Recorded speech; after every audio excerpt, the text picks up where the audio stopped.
단 하나의 요리가 내 인생을 바꿔놓았습니다. 명동의 소매치기 사건으로 시작된 우연한 만남, 특수부대 출신 셰프의 완벽한 프랑스어, 그리고 아버지의 절대 반대. 이 모든 것이 저를 어디로 이끌지 누가 알았을까요? 한국이 제게 가르쳐준 진짜 힘과 전통의 의미, 그 놀라운 이야기를 들려드립니다. 그 전에 잠깐 1초 만에 누를 수 있는 좋아요와 구독 버튼을 눌러주시면 영상 제작에 큰 힘이 됩니다. 안녕하세요. 저는 클라라 르부아르입니다. 프랑스 외교관의 딸이죠. 28살 파리의 외교 아카데미를 졸업하고 유엔 산하 연구소에서 국제 분쟁을 연구했습니다. 아버지는 프랑스 외교계의 거물이고 어머니는 소르본 대학의 역사학자예요. 우리 가문은 언제나 힘과 전통을 중요시했죠. 파리의 봄날, 아버지가 갑작스럽게 저를 집으로 불렀습니다. 클라라, 서울로 부임 명령을 받았다. 순간 저는 커피잔을 거의 떨어뜨릴 뻔했습니다. 아버지가 계속 말씀하셨죠. 한국은 작지만 경제적으로는 꽤 성장한 나라야. 물론 유럽의 수준과는 다르지만. 어머니는 책장에서 한국에 관한 역사책을 꺼내며 말씀하셨어요. 분단 국가에 북한이라는 불안 요소가 있지. 하지만 지금은 괜찮을 거야. 출국은 3주 후야. 준비해라. 아버지의 말씀에 저는 고개를 끄덕였습니다. 출발 전날 밤 친구들과 마지막 저녁 식사를 했습니다. 클라라, 한국에서 무엇을 기대해? 제 오랜 친구 소피가 물었죠. 글쎄, 김치? 그리고 힙합 가수들. 정말 모르겠어. 아마 곧 돌아올 거야. 우리는 웃음을 터뜨렸습니다. 프랑스 최고의 와인을 마시며 한국에 대한 농담을 이어갔어요. 지금 생각하면 얼마나 무지했는지 모르겠습니다. 제 인생이 완전히 뒤바뀔 거라곤 상상도 못했죠. 다음 날 샤를드골 공항에서 비행기에 올랐습니다. 퍼스트 클래스 좌석에 앉아 창밖을 바라보며 이런 생각을 했어요. 어차피 1년 정도면 돌아오겠지. 비행기가 이륙했습니다. 12시간의 비행. 저는 책을 읽고 와인을 마시며 시간을 보냈습니다. 창밖으로 시베리아의 눈 덮인 산맥이 보였죠. 저 멀리 알 수 없는 운명이 기다리고 있었습니다. 서울에 도착했을 때 저는 충격을 받았어요. 인천공항은 제가 상상했던 것보다 훨씬 현대적이었죠. 대사관 차량이 우리를 맞이했습니다. 검은색 벤츠를 타고 서울 시내로 향했어요. 창밖으로 보이는 서울의 풍경은 생각보다 발전된 모습이었죠. 고층 빌딩들이 즐비했고 사람들은 세련된 옷을 입고 있었습니다. 생각보다는 괜찮네요. 제가 중얼거리자 아버지가 웃으며 말씀하셨어요. 한국은 빠르게 발전한 나라야. 하지만 여전히 우리와는 달라. 서울 한남동에 위치한 프랑스 대사관 관사에 도착했습니다. 큰 정원이 있는 우아한 건물이었죠. 첫날 밤 저는 창가에 서서 서울의 야경을 바라보았습니다. 반짝이는 불빛들, 한강의 물결, 그리고 멀리 보이는 남산타워까지. 아름다웠지만 낯설었어요. 이곳에서 무슨 일이 저를 기다리고 있을까요? 잠들기 전 제 다이어리에 이렇게 적었습니다. 서울에서의 첫날. 낯설고 이질적인 곳. 하지만 예상보다는 괜찮다. 곧 파리로 돌아갈 것이다. 그때의 저는 몰랐습니다. 이 도시가 제 인생을 완전히 바꿔놓을 거라는 사실을요. 소매치기 사건, 그리고 그 사건으로 만나게 될 한 남자를 통해 제 세계관이 송두리째 흔들리게 될 거라는 것을요. 그날 밤 저는 프랑스에서의 생활을 그리워하며 잠들었습니다. 내일부터 시작될 새로운 생활, 아무런 기대도 없이 그저 시간이 빨리 흘러 파리로 돌아가길 바랐죠. 그런데 이제 와서 생각해보면 그 순간이 제 인생의 전환점이었습니다. 운명이란 참 알 수 없는 것 같아요. 서울에 도착한 지 일주일이 지났습니다. 아버지는 매일 대사관으로 출근했고 어머니는 한국 역사책을 읽으며 시간을 보냈죠. 저는 어쩔 수 없이 서울 곳곳을 돌아다녔어요. 솔직히 말하면 별 흥미가 없었습니다. 그날은 맑은 봄날이었어요. 저는 명동을 걷고 있었습니다. 한국 쇼핑의 중심지라고 했지만 제 눈에는 그저 사람 많고 시끄러운 거리였죠. 파리의 샹젤리제 거리가 그리웠습니다. 여기서 괜찮은 레스토랑을 찾을 수 있을까? 배가 고팠기에 프랑스 음식을 먹을 수 있는 곳을 찾고 있었어요. 스마트폰을 들여다보며 검색하고 있는데 갑자기 누군가 제 어깨를 세게 밀쳤습니다. 순간 균형을 잃었죠. 뭐야? 소리치려는 찰나 제 핸드백이 사라진 것을 알아차렸어요. 소매치기였습니다. 저는 당황해서 주변을 둘러보았죠. 멀어지는 검은 모자를 쓴 남자의 뒷모습이 보였습니다. 내 가방. 누가 좀 도와주세요. 프랑스어로 소리쳤지만 아무도 알아듣지 못했어요. 절망적인 순간 갑자기 한 남자가 제 옆을 빠르게 지나쳤습니다. 그는 놀라운 속도로 소매치기를 쫓아갔어요. 제가 정신을 차리고 그들을 따라갔을 때 이미 상황은 끝난 뒤였습니다. 골목길에서 그 남자가 소매치기를 제압하고 있었어요. 너무 빨라서 어떻게 된 일인지 이해할 수 없었습니다. 괜찮으세요? 놀랍게도 그 남자는 유창한 프랑스어로 물었어요. 저는 눈을 크게 뜨고 그를 바라보았습니다. 한국인인데 프랑스어라니요? 네. 감사합니다. 그는 소매치기에게서 제 가방을 빼앗아 저에게 건넸습니다. 그의 손은 단단했고 눈빛은 또렷했어요. 경찰이 도착하자 그는 간단히 상황을 설명했죠. 가방은 무사합니다. 안에 있는 것들 확인해 보세요. 다시 프랑스어로 말하는 그를 보며 의아했습니다. 저는 가방을 열어 지갑, 여권, 휴대폰이 모두 있는지 확인했어요. 다행히 아무것도 잃어버리지 않았습니다. 정말 감사해요. 어떻게 이렇게 빠르게 반응하셨죠? 그가 쑥스럽게 웃으며 대답했어요. 운이 좋았을 뿐입니다. 조심하세요. 명동은 관광객이 많아 소매치기도 있거든요. 경찰이 소매치기를 연행해 갔습니다. 저는 그에게 더 이야기를 나누고 싶었지만 그는 명함 한 장을 건네고는 사라졌어요. 명함에는 이준혁이라는 이름과 레스토랑 주소가 적혀 있었습니다. 호텔로 돌아와 그날의 사건을 생각했어요. 그렇게 빠르고 정확하게 범인을 제압하는 모습은 마치 영화 속 장면 같았습니다. 명함을 들여다보며 생각했습니다. 레스토랑? 요리사인가? 다음 날 호기심에 이끌려 명함에 적힌 주소로 찾아갔어요. 강남의 한 조용한 골목, 작지만 세련된 레스토랑이었습니다. 어서 오세요. 환한 미소로 맞이하는 직원에게 저는 조심스럽게 물었습니다. 혹시 이준혁 씨 계신가요? 그 순간 주방에서 흰 셰프복을 입은 남자가 나왔어요. 어제의 그 남자였습니다. 그는 저를 보자마자 놀란 표정을 지었죠. 아, 어제 그분이시군요. 괜찮으셨나요? 이준혁은 수줍게 웃으며 말했습니다. 감사 인사를 드리고 싶어서 왔어요. 혹시 시간 있으신가요?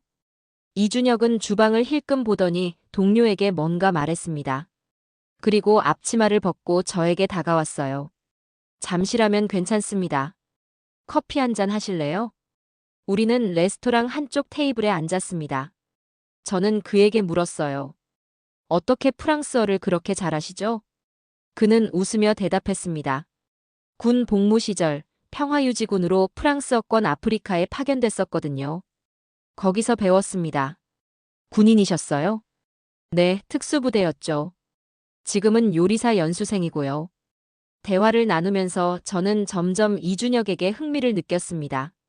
그는 제가 생각했던 전형적인 한국 남자와는 달랐어요. 세계 각국을 경험했고 여러 언어를 구사했죠.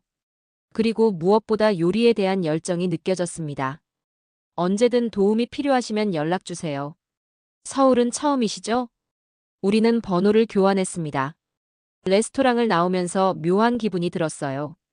그저 감사 인사를 하러 온 것뿐인데 왜 이렇게 설레는 마음이 드는 걸까요? 관사로 돌아오는 길, 서울의 거리가 어제와는 다르게 느껴졌습니다. 더 밝고 더 활기차 보였어요. 그날 밤 저는 다이어리에 이렇게 적었습니다. 오늘 이상한 만남이 있었다. 소매치기를 잡은 그 남자 이준혁이라는 사람. 특수부대 출신의 요리사라니. 묘하게 끌린다. 하지만 이건 그저 호기심일 뿐이겠지. 그때 저는 몰랐습니다.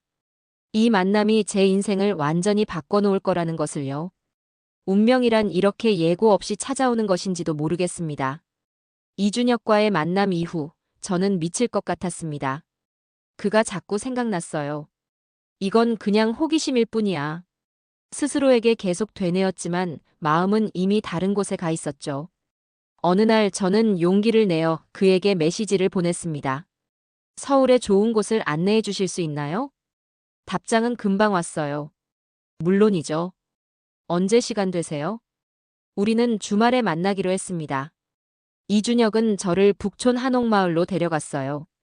전통 가옥들 사이를 걸으며 그는 한국의 역사와 건축에 대해 이야기했죠. 놀랍게도 그의 설명은 전문가 수준이었습니다. 대학에서 건축을 전공했어요. 군에 입대하기 전이죠.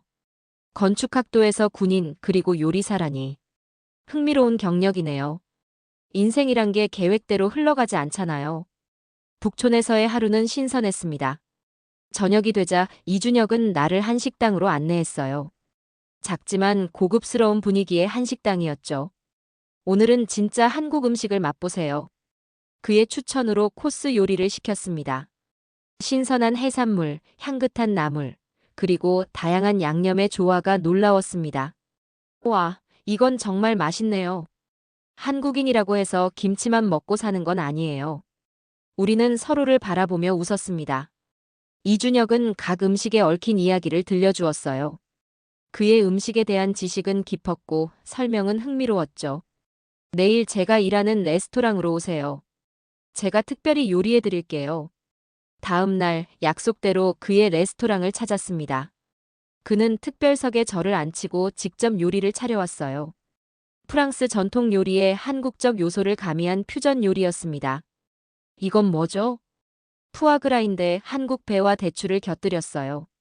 어떠세요? 한 입 먹어보니 천국의 맛이었습니다. 프랑스의 고급스러움과 한국의 신선함이 절묘하게 어우러졌어요. 세상에, 이건 정말 환상적이에요.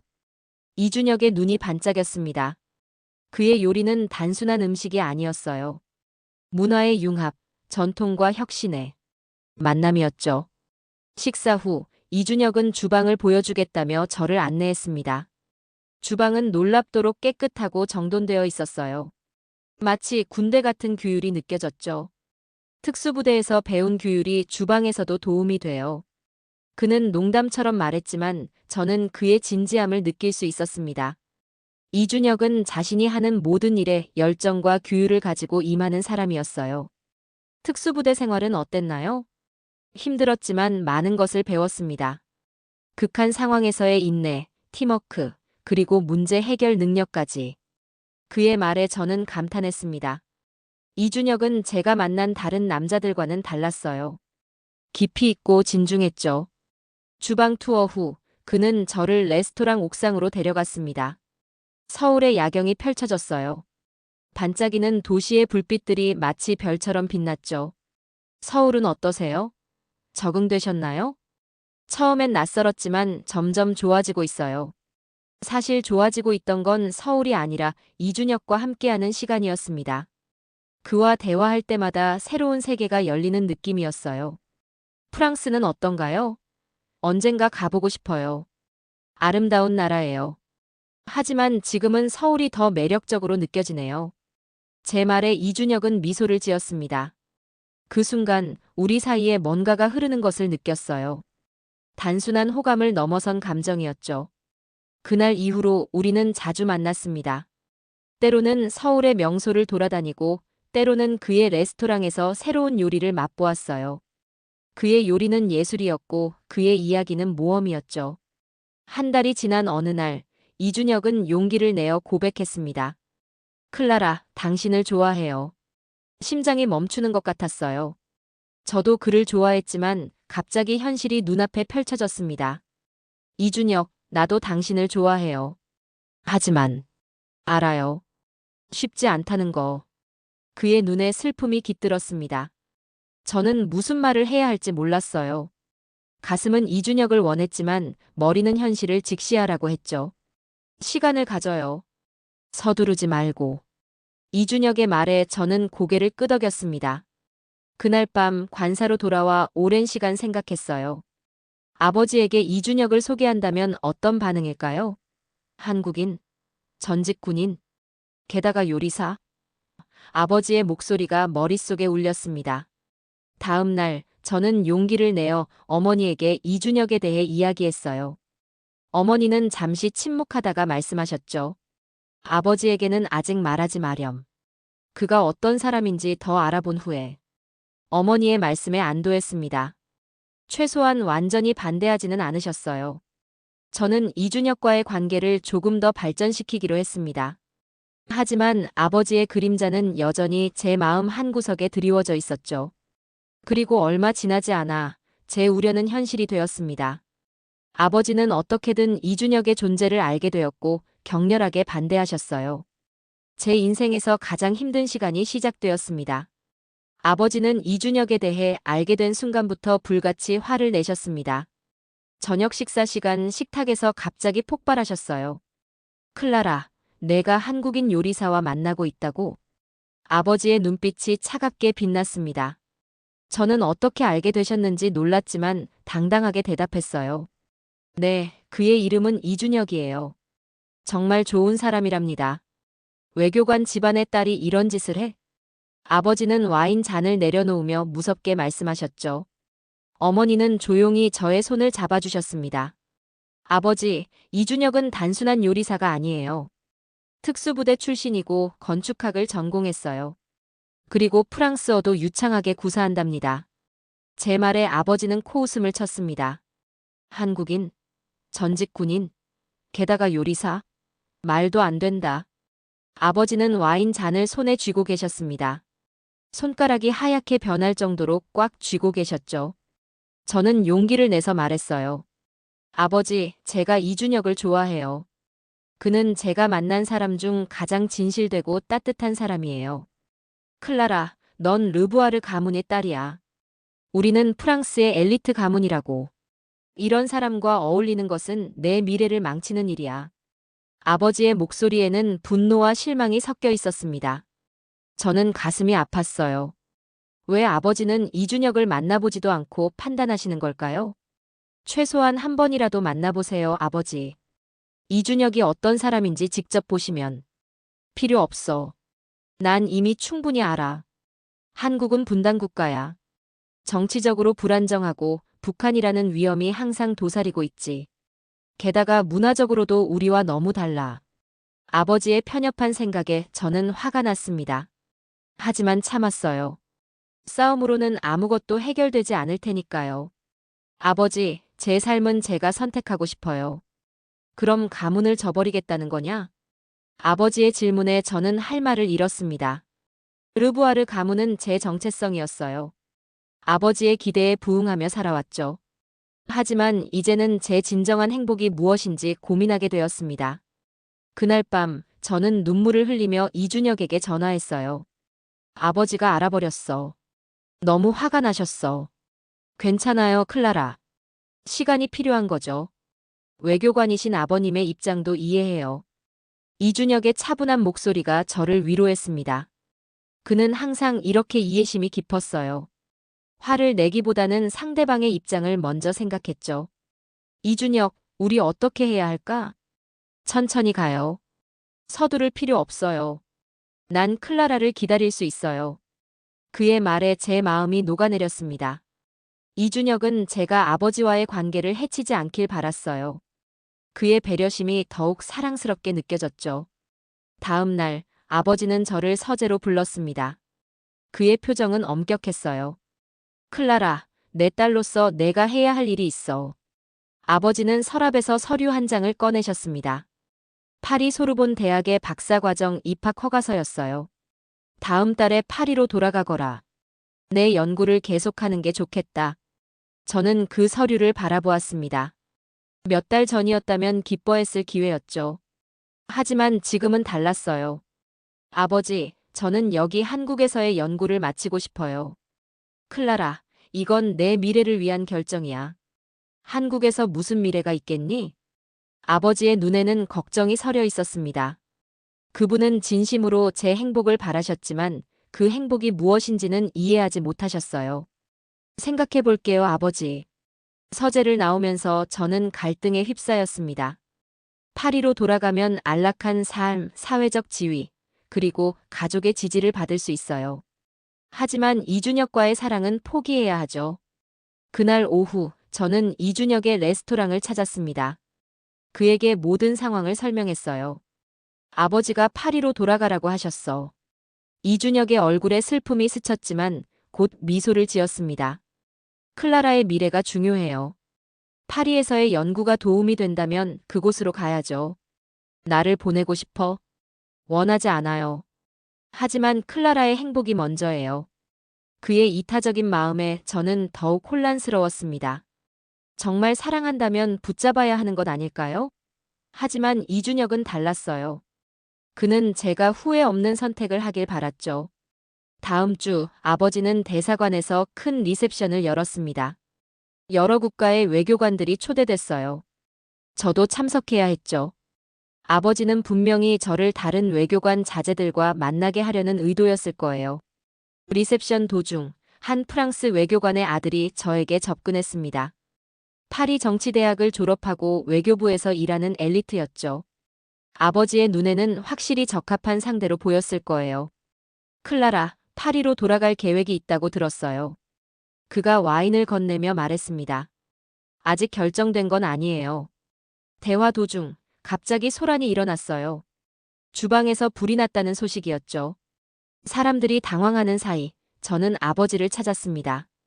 그런데 놀랍게도 주방에서 나온 사람은 이준혁이었어요. 그는 대사관 특별 요리사로 초빙되었던 겁니다. 불은 진압됐습니다. 걱정 마세요. 이준혁은 차분하게 상황을 설명했어요. 그는 불이 번지기 전에 신속하게 대처했다고 했죠. 모든 사람들이 그의 침착함에 감탄했습니다. 아버지도 그 자리에 있었어요. 처음으로 이준혁을 직접 마주한 순간이었죠. 아버지의 표정은 복잡했습니다. 인정하기 싫겠지만 이준혁의 대처 능력은 분명 인상적이었을 거예요. 리셉션이 끝난 후 아버지는 여전히 완강했습니다. 한국인을 만나는 것을 허락할 수 없다. 클라라. 내가 지금 행복하다고 느끼는 건 일시적일 뿐이야. 곧 후회하게 될 거다. 아버지의 마지막 선언이 떨어졌습니다. 만약 그 남자를 계속 만난다면 더 이상 내 딸이 아니다. 그 말은 제 가슴을 찢어 놓았어요. 아버지를 잃을 수는 없었지만 이준혁도 포기할 수 없었습니다. 저는 인생에서 가장 어려운 선택의 기로에 서게 되었어요. 그날 밤 관사에서 빠져나와 한강변을 걸었습니다. 서울의 밤하늘 아래 저는 눈물을 흘렸어요. 제 마음은 이미 결정을 내렸지만 그 결정을 받아들이기가 너무 두려웠습니다. 전화기를 꺼내 이준혁에게 메시지를 보냈어요. 만나야겠어. 중요한 이야기가 있어. 우리는 한강공원에서 만났습니다. 이준혁은 제 눈이 빨갛게 부어 있는 것을 보고 걱정스러운 표정을 지었습니다. 무슨 일 있었어요? 아버지가. 만약 우리 관계를 계속한다면 가족을 끊겠다고 하셨어. 이준혁의 얼굴이 굳어졌습니다. 그의 눈에 슬픔이 깃들었어요. 클라라, 가족은 소중해요. 난 당신이 가족과의 관계를 해치고 싶지 않아요. 하지만 이준혁, 난 당신을 포기할 수 없어. 그는 잠시 한강의 물결을 바라보며 천천히 말했어요. 시간을 갖자고요. 조금만 기다려보면 뭔가 변할지도 모르잖아요. 그의 이해심에 더욱 마음이 아팠습니다. 이준혁은 자신의 행복보다 저의 가족관계를 더 중요하게 생각했어요. 그런 그를 어떻게 포기할 수 있을까요? 내일 아침 일찍 내가 연습하는 곳으로 와요. 뭔가 보여드리고 싶은 게 있어요. 이준혁의 제안에 저는 고개를 끄덕였습니다. 다음 날 아침 약속 장소인 체육관을 찾았어요. 그곳은 한국 전통 무술을 가르치는 도장이었습니다. 조용히 문을 열고 들어서자 이준혁이 다른 사람들과 함께 연습하고 있었어요. 그는 검은 도복을 입고 있었습니다. 그리고 제가 본 것은 믿기 힘든 광경이었죠. 이준혁의 몸은 마치 바람처럼 움직였습니다. 빠르고 정확하고 강력했어요. 그는 자신보다 훨씬 체격이 큰 상대를 손쉽게 제압했습니다. 그의 동작 하나하나에는 힘과 통제력이 담겨 있었어요. 저렇게 작은 체격으로 어떻게 저런 동작이 가능하지? 옆에서 구경하던 다른 사람이 제게 말했습니다. 이준혁은 특전사 출신이에요. 국가대표급 태권도 실력자기도 하죠. 저는 그저 바라볼 수밖에 없었습니다. 아버지가 항상 강조하던 힘과 전통이 이준혁에게서 다른 형태로 나타나고 있었어요. 체격이 아닌 기술과 정신력의 형태로 말이죠. 연습이 끝나고 이준혁은 저에게 다가왔습니다. 땀에 젖은 얼굴이었지만 환하게 웃고 있었어요. 어떻게 생각해요? 놀라웠어요. 당신이 이렇게 강한 사람인지 몰랐네요. 그는 겸손하게 웃었습니다. 샤워를 마친 후 우리는 도장 근처 카페에서 차를 마셨어요. 특전사 시절 이야기를 해줄래요? 이준혁은 잠시 생각에 잠겼다가 말했습니다. 어려운 시간이었지만 그만큼 배운 것도 많았어요. 극한 상황에서도 포기하지 않는 정신, 팀원을 위해 자신을 희생할 수 있는 용기, 그리고 어떤 상황에서도 침착함을 유지하는 법을요. 그의 말 한마디 한마디가 가슴에 와닿았습니다. 이준혁은 단순한 요리사가 아니었어요. 그는 진정한 전사였죠. 외적인 모습보다 내면의 강인함을 가진 사람이었습니다. 왜 군을 떠났어요? 평화를 지키기 위해 군에 입대했지만 더 직접적으로 사람들에게 행복을 주고 싶었어요. 그래서 요리의 길을 택했죠. 이준혁의 철학에 깊은 감동을 받았습니다. 그는 진정한 의미의 강함이 무엇인지 보여주고 있었어요. 그날 오후 저는 관사로 돌아와 어머니를 찾았습니다. 어머니에게 이준혁에 대한 모든 것을 털어놓았어요. 그의 특전사 경력, 요리에 대한 열정, 그리고 저에 대한 존중심까지. 어머니, 이준혁은 정말 특별한 사람이에요. 아버지가 원하는 모든 가치를 그도 가지고 있어요. 다만 다른 형태로요. 어머니는 오랫동안 저의 이야기를 들으셨습니다. 그리고 마침내 말씀하셨어요. 내 아버지를 설득할 방법을 찾아보자, 클라라. 어머니의 지지에 저는 눈물이 났습니다. 그러던 중 대사관에서 긴급 상황이 발생했습니다. 중요한 리셉션 도중 한 프랑스 정치인이 갑자기 음식에 알레르기 반응을 보인 거예요. 놀랍게도 그 자리에 이준혁이 있었습니다. 그는 즉시 상황을 파악하고 응급처치를 했어요. 특전사 시절 배운 의료 지식으로 정치인의 목숨을 구한 겁니다. 모든 사람들이 충격과 감사함으로 이준혁을 바라보았습니다. 아버지도 그 자리에 계셨죠. 처음으로 아버지의 눈에 이준혁을 향한 인정의 빛이 스쳤어요. 사건 후 그 정치인은 이준혁에게 직접 감사 인사를 전했습니다.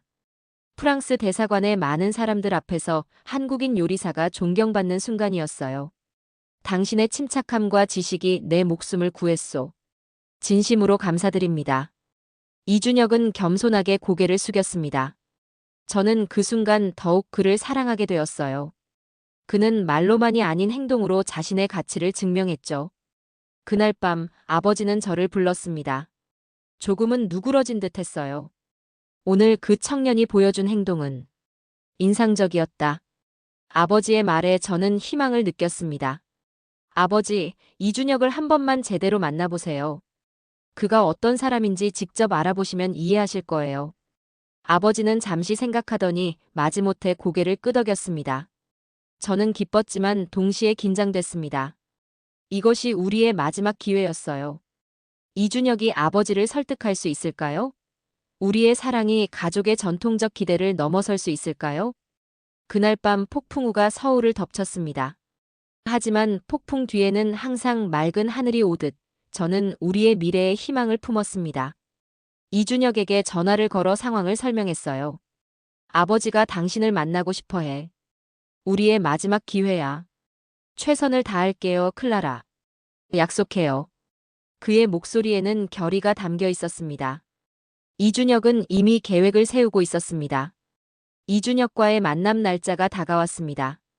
걱정 마요, 클라라. 내가 준비할게요.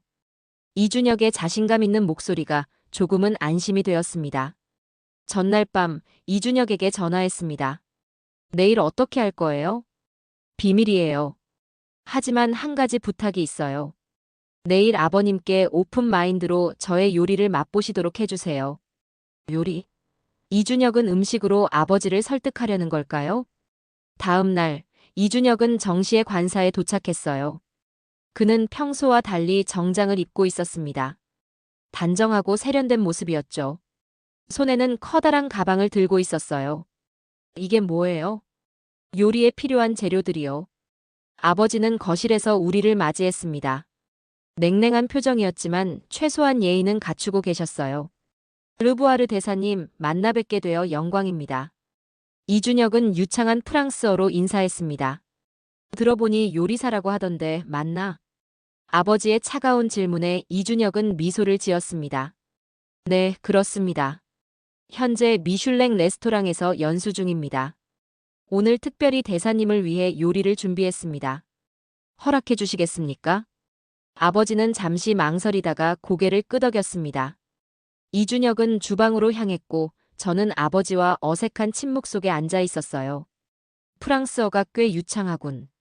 아버지가 마지못해 인정했습니다. 작은 진전이었죠. 이준혁은 특전사 시절 프랑스어권 아프리카에서 평화유지 활동을 했대요. 거기서 배웠대요. 아버지는 고개를 끄덕였지만 여전히 표정은 경직되어 있었습니다. 1시간쯤 지났을까 이준혁이 주방에서 나왔어요. 오늘 준비한 코스는 프랑스와 한국의 만남이라고 이름 붙였습니다. 프랑스 전통 요리에 한국적 요소를 가미했습니다. 첫 번째 접시는 푸아그라였습니다. 이건 전통 푸아그라에 한국의 배와 대추를 곁들인 것입니다. 한국의 단맛과 프랑스의 풍미가 조화를 이루죠. 아버지는 의심스러운 표정으로 한 입 먹어보셨습니다. 그리고 놀라움을 감추지 못하셨어요. 이건 정말. 그 말을 끝내지 못하고 아버지는 다시 한 입 더 드셨습니다. 눈빛이 달라졌어요.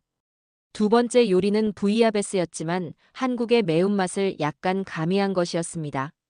프랑스 남부의 생선 수프에 한국의 고춧가루와 다시마를 넣었습니다. 깊은 감칠맛을 더해주죠. 이번에도 아버지는 말없이 드셨지만 그 표정에서 즐거움을 감추지 못하셨습니다. 메인 코스는 더욱 놀라웠습니다. 비프 부르기뇽과 비슷했지만 한국의 갈비찜 기법을 접목시킨 것이었어요. 프랑스 와인과 한국의 배, 대추로 육즙을 내고 72시간 동안 저온에서 조리했습니다. 부드러움의 극치를 경험하실 수 있을 겁니다. 아버지는 이미 이준혁의 요리에 빠져들고 있었습니다. 한 입 베어 물자마자 감탄사를 내뱉으셨어요. 이건 놀랍군. 내가 지금까지 먹어본 부르기뇽 중 최고일지도 모르겠어. 디저트는 정말 특별했습니다. 프랑스 크렘 브릴레의 기본에 한국식 수정과를 가미한 것이었어요. 달콤하면서도 독특한 향이 입안을 감쌌습니다. 모든 코스를 마친 후 아버지는 오랜 침묵 끝에 마침내 입을 여셨어요. 자네의 요리는 단순한 음식이 아니야. 이건 예술이군. 그 말은 큰 의미를 담고 있었습니다. 저녁 식사가 끝난 후 아버지는 이준혁에게 브랜디를 권하셨습니다. 그리고 둘은 서재에서 오랜 시간 대화를 나누었어요. 저는 그들을 방해하지 않았습니다. 두 사람 사이에 무슨 이야기가 오갔는지 정확히 알 수 없었지만 아버지의 얼굴에서 점점 부드러워지는 표정을 볼 수 있었어요. 밤이 깊어갈 무렵 이준혁은 떠날 준비를 했습니다. 아버지는 그를 현관까지 배웅하셨어요. 자네의 요리와 이야기가 내게 많은 생각을 하게 만들었네. 또 만나지. 아버지의 말씀에 이준혁은 밝게 웃었습니다. 그분의 눈빛이 달라져 있었어요. 무언가 변화가 시작되고 있음을 느꼈습니다. 다음 날 아침, 아버지는 아침 식사 자리에서 말씀하셨어요. 이준혁이라는 청년은 생각보다 괜찮더구나. 제 가슴이 설렜습니다. 아버지가 이준혁을 인정하기 시작한 거예요. 그런데 여전히 궁금한 게 있어. 그 청년이 정말 클라라를 행복하게 해줄 수 있을까? 아버지, 이준혁은 제가 만난 사람 중 가장 진실된 사람이에요. 저를 존중하고 이해해주고 또 사랑해요. 아버지는 깊은 생각에 잠기셨습니다. 그리고 마침내 결정을 내리신 듯 했어요. 좋아. 이준혁을 다시 만나보고 싶구나. 이번에는 좀 더 진지한 대화를 나누고 싶어. 저는 기쁨에 눈물이 날 뻔했습니다. 드디어 아버지가 마음을 여신 거예요. 이준혁의 요리와 인품이 아버지의 차가운 벽을 조금씩 녹이고 있었습니다. 그날 저는 이준혁에게 전화했어요. 아버지가 당신을 다시 만나고 싶대. 이번엔 진지한 대화를 나누고 싶으시대. 정말요? 그거 좋은 소식이네요. 이준혁의 목소리에서 기쁨이 느껴졌습니다. 우리의 사랑이 드디어 인정받을 수 있는 기회가 온 거예요. 이번엔 어떤 요리를 준비할까요? 요리보다는 당신 자신을 보여주세요. 아버지는 이미 당신의 요리 실력을 인정하셨어요. 이제는 당신이라는 사람을 알고 싶어 하세요. 이준혁은 잠시 생각하더니 말했습니다. 알았어요. 이번엔 제 진심을 보여드릴게요. 이틀 후, 이준혁은 다시 관사를 방문했습니다. 이번에는 요리가 아닌 자신의 이야기를 가지고 왔어요. 특전사 시절의 경험, 평화유지군으로 활동했던 기억, 그리고 요리사가 되기로 결심한 순간까지. 아버지는 이준혁의 이야기를 진지하게 들으셨습니다. 특히 그가 어려운 상황에서도 포기하지 않고 꿈을 향해 나아가는 모습에 감동받으신 듯 했어요. 자네는 정말 특별한 청년이야. 클라라가 자네를 선택한 이유를 이제 알겠네. 그 말을 들었을 때 저는 눈물을 참을 수 없었습니다. 오랜 시간 아버지의 인정을 갈구했던 이준혁, 그리고 우리의 사랑이 드디어 빛을 보게 된 거예요. 대화가 깊어지면서 아버지는 마지막 질문을 던지셨습니다. 이준혁, 자네가 정말 내 딸을 평생 사랑하고 보호할 수 있겠나? 이준혁은 망설임 없이 대답했어요. 제 모든 것을 바쳐 클라라를 사랑하고 보호하겠습니다. 제 힘으로, 제 요리로, 그리고 제 삶으로 증명하겠습니다. 아버지의 눈에 감동의 빛이 스쳤습니다. 그리고 마침내 아버지는 손을 내미셨어요. 그럼 자네를 우리 가족으로 환영하네. 아버지가 이준혁을 받아들인 그 순간 제 인생의 새로운 장이 열렸습니다. 눈물이 멈추지 않았어요. 이준혁도 감격에 벅차 있었죠. 우리의 사랑이 드디어 인정받은 순간이었습니다. 아버지는 와인을 따르며 말씀하셨어요. 처음에는 이해할 수 없었다. 프랑스 외교관의 딸이 한국인 요리사와 사랑에 빠지다니. 하지만 이제는 알겠어. 이준혁이 조심스럽게 물었습니다. 무엇을 아시게 되셨나요?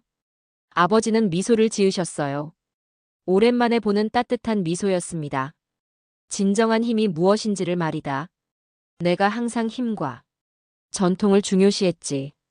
하지만 자네를 통해 그것이 꼭 물리적인 힘이나 가문의 역사만을 의미하는 게 아니라는 걸 깨달았어. 이준혁은 고개를 끄덕였습니다. 특전사에 있을 때 배운 가장 중요한 것은 진정한 힘이란 남을 누르는 게 아니라 지키는 것이라는 점이었습니다. 아버지의 눈빛이 달라졌어요. 존경의 빛이 깃든 눈빛이었죠. 클라라, 넌 현명한 선택을 했구나. 이준혁은 내가 바라던 모든 것을 갖추고 있어. 다만 내가 상상했던 것과는 다른 형태로 말이야. 그날 밤 우리 셋은 오랜 시간 이야기를 나누었습니다. 미래에 대한 이야기, 문화적 차이를 극복하는 방법, 그리고 우리가 함께 만들어갈 새로운 삶에 대해서요. 이준혁은 자신의 꿈을 나누었습니다. 언젠가 저만의 레스토랑을 열고 싶어요. 프랑스와 한국의 문화가 어우러진 곳으로 말이죠. 아버지는 흥미롭게 들으셨어요. 그런 레스토랑이라면 나도 투자하고 싶군. 우리 모두 놀랐습니다. 아버지의 지지를 이렇게 직접적으로 받을 거라고는 생각도 못했어요. 정말요? 그건 정말 큰 도움이 될 것 같습니다. 이준혁의 눈이 빛났습니다. 그의 꿈이 한 걸음 더 가까워진 것이죠. 몇 주 후, 우리는 공식적으로 약혼 소식을 알렸습니다. 프랑스 대사관에서 파티가 열렸어요. 많은 외교관들과 그들의 가족들이 참석했죠. 처음에는 의아한 시선도 있었지만 이준혁의 매력과 지식에 모두 감탄했습니다. 특히 이준혁이 준비한 음식들은 큰 화제가 되었어요. 프랑스 전통 요리에 한국적 요소를 가미한 그의 창의적인 요리는 모든 참석자들의 입맛을 사로잡았습니다. 한 프랑스 외교관이 물었어요. 이건 어떤 요리인가요? 정말 놀랍군요. 이준혁은 자신감 있게 대답했습니다. 프랑스의 코코뱅에 한국의 김치를 가미한 요리입니다. 두 문화의 만남이죠. 모두가 그의 혁신적인 아이디어에 감탄했어요. 심지어 처음에는 냉담했던 프랑스 외교관들도 이준혁의 요리와 매력에 빠져들었습니다. 파티가 끝난 후 아버지는 이준혁의 어깨를 두드리며 말씀하셨어요. 오늘 자네는 모든 사람의 마음을 사로잡았네. 심지어 가장 까다로운 외교관들까지. 이준혁은 겸손하게 웃었습니다. 그저 제 진심을 보여드렸을 뿐입니다. 그날 밤 이준혁은 저에게 특별한 선물을 주었어요. 작은 상자 안에는 아름다운 반지가 있었습니다. 하지만 그것은 일반적인 다이아몬드 반지가 아니었어요. 한국 전통 금속 공예 기법으로 만든 독특한 디자인이었죠. 이건 내 마음이에요, 클라라. 한국의 전통과 현대가 만난 것처럼 우리의 사랑도 문화와 경계를 넘어선 특별한 것이죠. 감동한 저는 그를 껴안았습니다. 이준혁의 진심과 창의성은 언제나 저를 놀라게 했어요. 약혼 후 우리는 결혼 준비를 시작했습니다. 프랑스와 한국 두 나라의 전통을 모두 담은 특별한 결혼식을 계획했어요. 아버지도 적극적으로 도와주셨죠. 양국의 문화를 존중하는 결혼식이 되어야 할 거야. 그것이 너희의 시작을 가장 잘 대변할 테니. 어느 날 아버지는 이준혁을 따로 불러 긴 대화를 나누셨습니다. 나중에 이준혁에게 물어보니 아버지가 정말 놀라운 제안을 하셨대요. 르부아르 대사님이 우리의 레스토랑 계획을 정말 지지해 주셨어요. 심지어 서울과 파리 양쪽에 지점을 내는 것까지 도와주시겠대요. 이준혁의 눈은 희망으로 가득 찼습니다. 그의 꿈이 현실이 되어가고 있었어요. 결혼식 전날 아버지는 저를 서재로 불렀습니다. 그리고 소중한 가족 유물인 목걸이를 건네셨어요. 이건 대대로 르부아르 가문의 신부들이 착용해 온 것이다. 내일 내가 이것을 하고 걸어 나오면 이준혁이 우리 가문의 일원으로 완전히 받아들여진다는 의미가 될 거야. 고맙습니다, 아버지.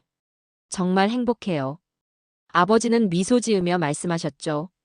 프랑스에도 용기와 혁신이 중요하다는 걸 내가 가르쳐 주는구나. 너와 이준혁을 통해 내가 오히려 많은 것을 배웠다.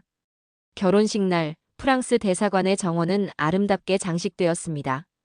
프랑스와 한국의 요소가 조화롭게 어우러진 장식이었어요. 저는 프랑스 전통 웨딩드레스에 한국 전통 장신구를 더했고 이준혁은 현대적인 턱시도에 한국 전통 요소를 가미했습니다. 아버지가 저를 제단까지 걸어주셨어요.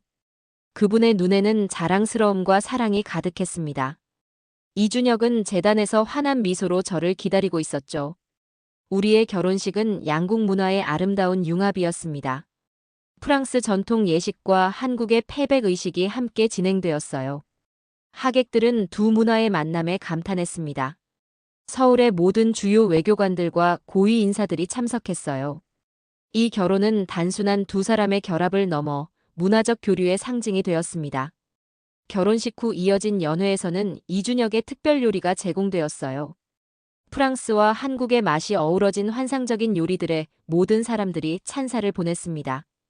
결혼 후 우리는 새로운 도전을 시작했어요. 이준혁의 꿈이었던 한불 퓨전 레스토랑을 오픈하기 위한 준비였습니다. 아버지의 지원과 우리의 열정이 만나 드디어 꿈이 현실이 되어가고 있었어요. 레스토랑 이름은 르누보 몽드로 정했습니다. 새로운 세계라는 뜻이죠. 그것은 우리의 사랑이 만들어낸 새로운 세계, 문화의 경계를 넘어선 융합의 세계를 상징했어요. 이준혁은 주방을 책임지고 저는 경영과 마케팅을 담당했습니다. 우리의 꿈이 하나둘 현실이 되어가는 것을 지켜보는 것은 정말 놀라운 경험이었어요. 아버지는 모든 과정에서 우리를 지지해 주셨습니다. 심지어 프랑스의 유명 셰프들을 소개해 주시기도 했어요. 그분들과의 협업을 통해 이준혁의 요리는 더욱 발전할 수 있었습니다. 처음에는 이해할 수 없었지만 이제는 내가 틀렸다는 걸 인정해야겠구나. 이준혁은 정말 특별한 인재야. 아버지가 어느 날 저에게 고백하셨어요. 그 말을 들었을 때 저는 우리의 사랑이 가져온 또 다른 기적을 느꼈습니다. 문화적 편견을 넘어 진정한 가치를 인정하는 변화였죠. 르누보 몽드의 오픈일, 서울의 강남 한복판에 우리의 레스토랑이 문을 열었습니다. 인테리어는 프랑스 고전 스타일과 한국 전통 요소가 조화롭게 어우러진 디자인이었어요.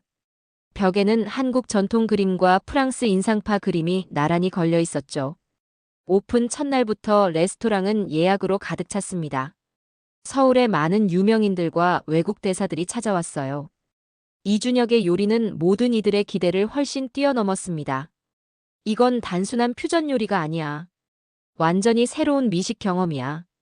한 미식 평론가가 감탄했어요.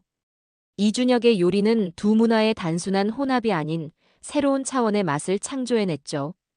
아버지도 오픈일에 참석하셨습니다. 그분은 자랑스러운 표정으로 레스토랑을 둘러보셨어요. 이준혁, 자네는 정말 대단한 일을 해냈네. 이곳은 단순한 식당이 아니라 문화의 달이야. 이준혁은 겸손하게 고개를 숙였지만 그의 눈에는 기쁨과 자부심이 가득했습니다. 꿈이 현실이 된 순간이었죠. 레스토랑이 성공하자 우리는 더 큰 도전을 시작했습니다. 한국 요리를 프랑스에 알리고 프랑스 요리를 한국에 더 깊이 소개하는 문화 교류 프로젝트였어요. 전통과 혁신이 만나 새로운 길이 열린다. 이준혁의 이 말은 우리 프로젝트의 모토가 되었습니다. 우리는 한국의 젊은 요리사들을 프랑스로 보내고 프랑스의 셰프들을 한국으로 초청했어요. 양국의 요리 기술과 철학을 교환하는 다리가 된 거죠. 어느 날 세계적인 미식 잡지에서 이준혁을 취재하러 왔습니다. 인터뷰에서 그들은 물었어요. 당신의 요리 철학은 무엇인가요? 이준혁은 잠시 생각하더니 대답했습니다. 제 요리는 경계를 넘는 것입니다. 동양과 서양, 전통과 혁신, 이 모든 경계를 넘어 새로운 조화를 찾는 거죠. 마치 저와 클라라의 사랑처럼요. 그의 대답에 저는 뭉클했습니다. 우리의 사랑은 단순한 로맨스를 넘어 문화적 혁신의 원동력이 되었어요. 잡지 기사가 나간 후 르누보 몽드는 국제적인 명소가 되었습니다. 전 세계에서 미식가들이 이준혁의 요리를 맛보기 위해 서울을 찾았어요. 우리는 곧 파리에도 분점을 열기로 결정했습니다. 처음엔 한국이 그저 작은 나라라고 생각했어요. 제가 인터뷰에서 말했습니다. 하지만 지금은 세상에서 가장 강하고 가장 따뜻한 나라라는 걸 알게 됐어요. 강함은 단순한 힘이 아니라 회복력, 창의성, 그리고 사랑에서 오는 것이죠. 이준혁은 제 손을 꼭 잡았습니다. 그의 눈에는 우리가 함께 걸어온 여정의 모든 순간이 담겨 있었어요. 이제 한국에서의 우리 이야기가 시작될 차례야. 그가 부드럽게 말했습니다. 우리의 이야기는 단순한 로맨스가 아닙니다. 문화의 경계를 넘어 편견을 극복하고 새로운 가능성을 창조해낸 여정이에요. 프랑스 외교관의 딸과 한국 특전사 출신 셰프의 만남은 그저 우연이 아니었습니다. 운명이었어요. 저는 이제 알고 있습니다. 진정한 힘은 경계를 세우는 것이 아니라 그것을 허무는 데 있다는 것을요. 그리고 진정한 사랑은 어떤 장벽도 뛰어넘을 수 있다는 것도요. 서울의 밤하늘 아래 이준혁과 함께 강변을 걸으며 저는 생각합니다. 인생이 얼마나 예측할 수 없는지, 그리고 그것이 얼마나 아름다운지를요. 처음엔 한국이 그저 작은 나라라고 생각했어요. 하지만 지금은 세상에서 가장 강하고 가장 따뜻한 나라라는 걸 알게 됐어요. 이것이 제 진심입니다. 한국은 제 인생을 바꿔놓았어요. 그리고 그 변화는 제가 상상했던 것보다 훨씬 더 아름답고 의미 있는 것이었습니다.